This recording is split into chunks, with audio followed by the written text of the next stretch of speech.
la nouvelle recette de la semaine et cette fois-ci je vous propose une recette super rapide. On est en pleine vacances d'été, certains partent en vacances au bord de la mer, d'autres à la montagne. Alors si vous êtes fan de rando et que vous cherchez des petits goûters faciles à emporter avec vous, et ben cette recette est pour vous. On va faire une recette de barres de céréales sans gluten et sans lactose. Donc profitez-en. C'est vraiment très facile. Vous verrez, le Thermomix va nous servir essentiellement à hacher pour préparer notre pâte. Mais c'est surtout, comme d'habitude, une recette. Quand vous l'avez vue, vous allez penser à réaliser dorénavant toutes vos barres de céréales vous-même, fait maison, sans additifs. Donc c'est vraiment juste magique. C'est une recette qui coûte pas très cher, effectivement. Il faut pas mal d'ingrédients, mais après, à vous de voir si vous pouvez adapter et remplacer avec des choses que vous possédez déjà. J'ai l'ensemble de mes petits bocaux, donc moi j'ai de la chance, j'ai toujours toutes ces choses-là en stock parce que je les utilise régulièrement. On démarre la recette? Vous verrez, c'est vraiment très simple, hein. Il y a 3-4 étapes. Après, très facile. Donc préchauffer le four, le mien est déjà en train de préchauffer à 180 degrés en chaleur tournante. On nous propose de préparer un moule et de l'habiller avec du papier cuisson. Moi, j'ai opté pour ma plaque à trous avec un silicone et un rectangle en métal. Donc voilà, vous regardez avec ce que vous avez déjà, hein. Moi j'investis. Donc on va mettre 70 g de quinoa. Vraiment le quinoa, la céréale que vous utilisez pour accompagner vos plats. On est bien d'accord. Une cuillère à soupe de graines de lin, une cuillère à soupe de graines de chia. Donc également cette recette, on n'utilise pas de miel, donc on n'a pas un pouvoir glycémique très rapide, donc ça c'est chouette aussi. On va venir mixer le tout, donc c'est 20 secondes à la vitesse 9. Voilà, on a comme une petite poudre, hein. On a donc moulu nos graines, les graines de chia, donc on le réserve de côté, puisque maintenant on va venir mixer nos fruits. Voilà, donc là on nous demande de rajouter 70 g de pommes, donc c'est une toute petite pomme épluchée, coupée en quartiers. On va venir la réduire en petits morceaux, donc 2 secondes à la vitesse 5. Je vais venir racler les parois.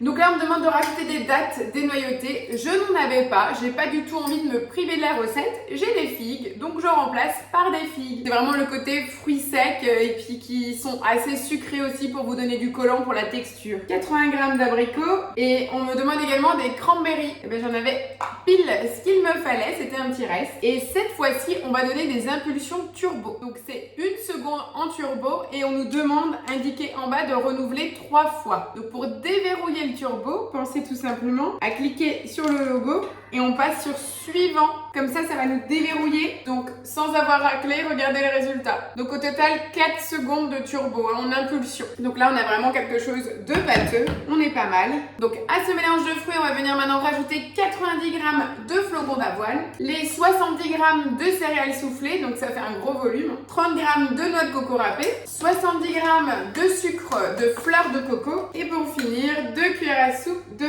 graines de tournesol. Là, on a vraiment du croquant, on a vraiment tout ce qu'il faut. Et pour finir, un côté liant, une matière grasse, il demande 50 g d'huile d'avocat. Alors d'huile d'avocat, je suis désolée, je n'en ai pas, je n'en ai même jamais utilisé, je voulais pas l'acheter exprès. Donc moi, je vais tout simplement prendre la moitié en fait en huile de colza et l'autre moitié en huile de noisette. L'huile de noisette va apporter vraiment une saveur et on n'en a pas. Donc je vais mettre 25 g d'huile de noisette et 25 g d'huile de colza. Voilà, et à ce mélange, là, le bol est vraiment bien plein, ça va nous donner un beau volume. On va rajouter encore 3 œufs entiers. Je vous ai dit une petite bêtise parce que je vous disais qu'il n'y avait pas de sucre rapide avec le miel et en fait si, j'ai oublié, c'est le tout dernier ingrédient. Donc moi par contre je vais réduire, je vais pas mettre les 50 g de miel, je vais mettre un peu de miel et un peu de sirop d'agave. Pareil, comme on a déjà du sucre de fleur de coco, à vous de doser, hein. Aussi si vous n'aimez pas manger trop sucré parce qu'effectivement là on a quand même 2 sources de sucre. On va venir donc, je vais vous montrer quand même l'état du bol, il est quand même archi plein. Maintenant que je l'ai retiré du socle, je vais en profiter pour donner un coup de spatule parce qu'on a encore les fruits collés sur la paroi.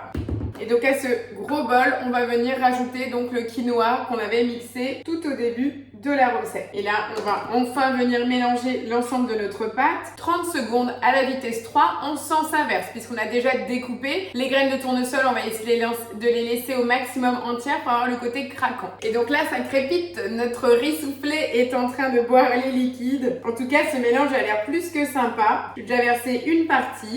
Et donc après, dans la recette, il est préconisé d'utiliser le dos d'une cuillère pour aplatir. En tout cas, ça me donne envie. Ça change du granola et surtout, ça va être pratique pour pouvoir découper découper les barres et les emmener avec soi. Donc il préconisait un cadre de 30 cm de long. Moi le mien ne fait que 23, j'avais pas plus grand. Donc au pire des cas, au lieu d'être plus long, j'aurai des barres un peu plus épaisses que je couperai plus finement. Voilà, en tout cas ça se travaille très très bien. Après j'ai la chance de posséder une petite spatule coudée. Je vous avouerai que je vais l'utiliser pour vraiment lisser et vérifier l'ensemble des niveaux. Et voilà, c'est prêt. Donc c'est bien tassé, ça tire bien. Et donc maintenant ça va partir en cuisson au four. C'est donné à peu près entre 15 et 20 minutes. Donc tout dépend après également de l'épaisseur que vous aurez choisi en fonction de votre moule et de la qualité de votre. Donc je vous retrouve donc à la sortie du four et après refroidissement pour couper face à vous les premières barres. A tout de suite. Voilà, je vous retrouve donc pour la fin de cuisson de la base de nos barres de céréales. Donc j'ai déjà laissé refroidir également à peu près une petite demi-heure.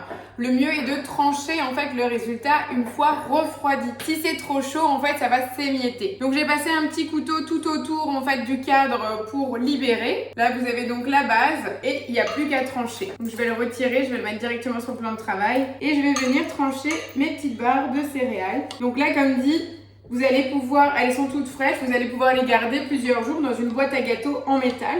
Donc comme dit, vous avez vos goûters anti-coup de fatigue pour vos randonnées ou vos sorties à la plage. Regardez, ça se tranche vraiment très très bien. J'ai pris un couteau à pain basique, nos barres de céréales, elles sont là, elles sont prêtes. Je vais vous faire une jolie photo de présentation comme d'habitude. Et pour les gourmands qui attendent la dégustation en direct, regardez, je vous montre quand même l'intérieur, on voit vraiment les petits morceaux, les fruits, c'est vraiment top. Allez, on va goûter. Trêve de plaisanterie, c'est vraiment très très bon. Par contre, c'est beaucoup plus consistant que ce que vous pouvez acheter dans le commerce. Il y a 0 additif. C'est parfait. Vraiment, au niveau du goût, on sent la petite touche de miel, on sent les fruits confits. Moi, j'adore. On sent aussi le quinoa qu'on avait mis. Donc voilà, la petite recette anti-coup de fatigue pour vos randonnées, les barres de céréales maison. La recette est à vous. J'attends donc vos commentaires au bas de la vidéo et je vous donne rendez-vous la semaine prochaine. Bonne semaine à vous. Ciao, ciao!